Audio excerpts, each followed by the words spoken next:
Taste the Daily.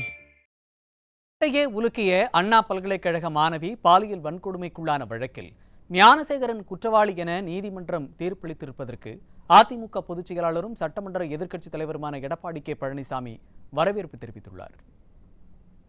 AIADMK பொதுச் செயலாளரும் சட்டமன்ற எதிர்க்கட்சித் தலைவருமான எடப்பாடி கே பழனிசாமி வெளியிட்டுள்ள அறிக்கையில்,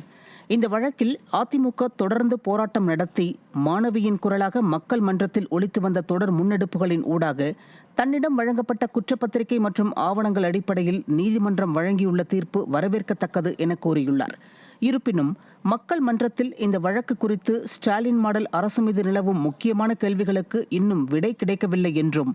இந்த வழக்கில் முதலில் கைது செய்யப்பட்ட ஞானசேகரன் உடனடியாக விடுதலை செய்யப்பட்டது ஏன், விடுதலை மற்றும் மீண்டும் கைதுக்கு இடையில் என்ன நடந்தது,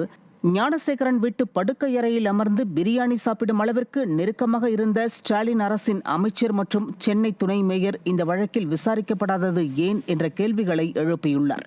சிறப்பு விசாரணை குழுவில் பணியாற்றிய டிஎஸ்பி ராகவேந்திரா ரவி ராஜினாமா செய்தது ஏன், உயர் அதிகாரிகளின் அழுத்தம் என்று வந்த செய்திகளுக்கு என்ன விளக்கம் என்றும் கேள்விகளை எழுப்பியுள்ளதுடன்,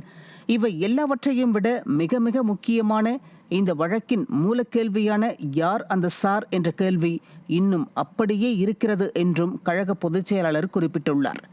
வழக்கு விசாரணையின் முதற்கட்டம் முடிவதற்குள்ளேயே ஞானசேகரன் தவிர இந்த வழக்கில் யாரும் குற்றவாளி இல்லை என்று எதற்காக ஸ்டாலின் அரசின் காவல்துறை அவசரமாக பிரஸ் மீட் கொடுக்க வேண்டும்,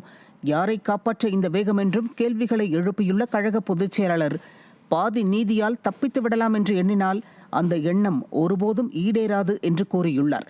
காலம் மாறும், காட்சிகள் மாறும், விரைவில் அதிமுக ஆட்சி அமையும் என்றும், அப்போது அந்த சார் யாராக இருந்தாலும் கூண்டேற்றப்படுவதுடன் அந்த சாரை காக்கும் சார்களையும் உடன் ஏற்றி அவர்களும் நாட்டிற்கு அடையாளம் காட்டப்படுவர் என்றும் கழக பொதுச் செயலாளர் தனது அறிக்கையில் தெரிவித்துள்ளார்.